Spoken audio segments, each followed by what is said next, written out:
So let me ask you: are you watching any wrestling though? Yeah. You watch? What do you watch?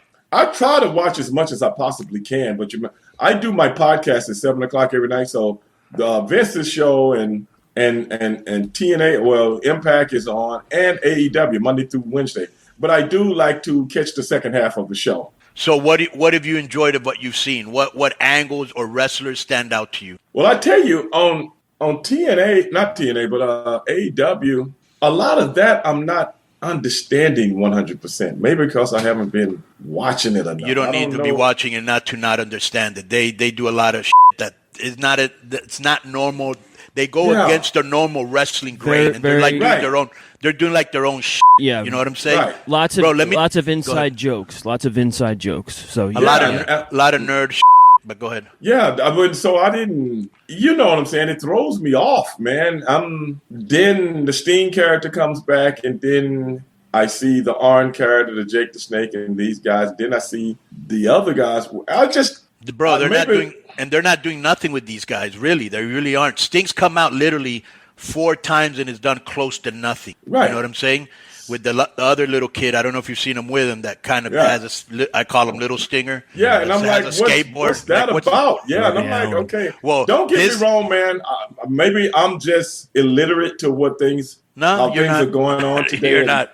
And I don't want to speak out of turn, man. But let me tell you a good storyline that me and Disco have been enjoying for a while now. Watch the Roman Reigns on SmackDown. His stuff with Kevin Owens is on another level. Yeah, I don't even have to go to that, man. That's self-explanatory. Yeah. But I'm talking about the Impact stuff and the AEW stuff that I'm still trying to absorb. Right. You know what I'm saying? And some of the matches I look at, and it's like I was looking at some people on. It was a girls' match, man, on Impact, man, and I was like, okay, where's this match going, man? It was like all over the place, man. I got lost, man, because I just didn't get any of it, man. But want me to tell you it didn't paint a picture at all. This may explain it to you a little bit better. Before you got into WCW, how long were you wrestling in Texas? 4 years, 89 to 93, 5 years. Okay, so about 5 years. So what's happening is you're getting a lot of people now, across the board, who are being trained in the indies with very bad habits. There's not a lot of good trainers out there. Everybody's now a trainer, so anybody can train you. Anybody can be a commentator. Anybody can be a wrestler. Anybody can get into this business with 0 qualifications. Right. Okay? So you've got all these young cats with bad habits, and they're bringing them up to the main roster. There's so many of them, it's hard to stop what they're doing. Right. So you see a lot of without logic, people that aren't properly trained, people that don't know how to work the camera, people that just want to do high spots and not mix it in with some logical Mm-hmm. You know what I'm saying? And that's what you're starting to see a lot of. Maybe that's what it is, man, because it's like, the pictures are not painted, and it's like. Because think about this, Stevie. Think about this. What did the locker room look like when you first walked into WCW? What type of people were in there? Stars, man. Right. Grown ass men. Grown-ass men, stars. Right. I remember the first day I walked in. Stars that you've been seeing for a while, too. Yeah, I was fresh out of, college and stuff and all that. I'm from the suburbs. But I'll never get that first day I walked in the locker room, and I'm walking around shaking guys' hands, and you have big, giant forearms and big hands on guys. I'm like, Jesus Christ, these guys, just a lot of big men, and that felt like it was intimidating, You know something, Disco? I had the same conversation, I think, with Russo one day, maybe before last summer. And he was making reference to what you guys are talking about right now. But then I looked at it and I said, Vince, I really don't think it's a pro wrestling thing. I said, I think it is a pretty much pop culture thing. Yeah. Because you see this going on in all type of entertainment. I said, if you look at kids that sing today, if they don't look like they're 12 years old, you don't see them on television. Right. I said, you look at guys that act today, if they don't look like they're 21, 22 years old, you don't see them on anything. I said, I'm looking at the movie, what was it?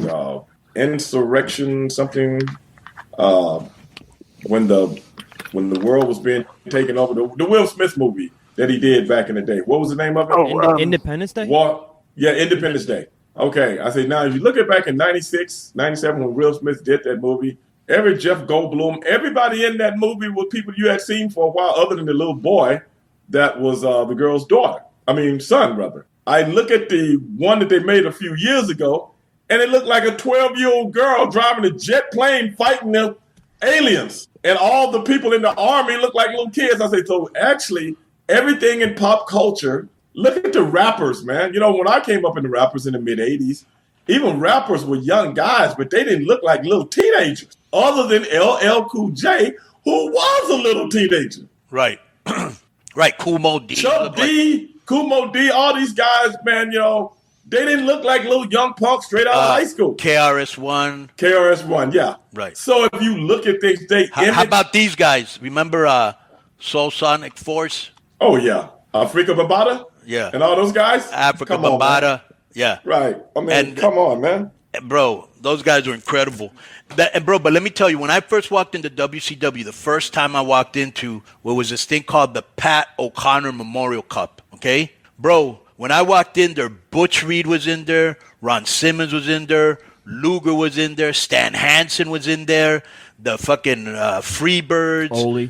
Remember they had that guy, Little Richard Marley, that was Rocky King, who actually got fired that day because he got into Tommy Rich, the Sid Vicious. It was like men, you know what I'm saying? Stars, Ric Flair, Ole Anderson. Yeah. And now, look at NASCAR.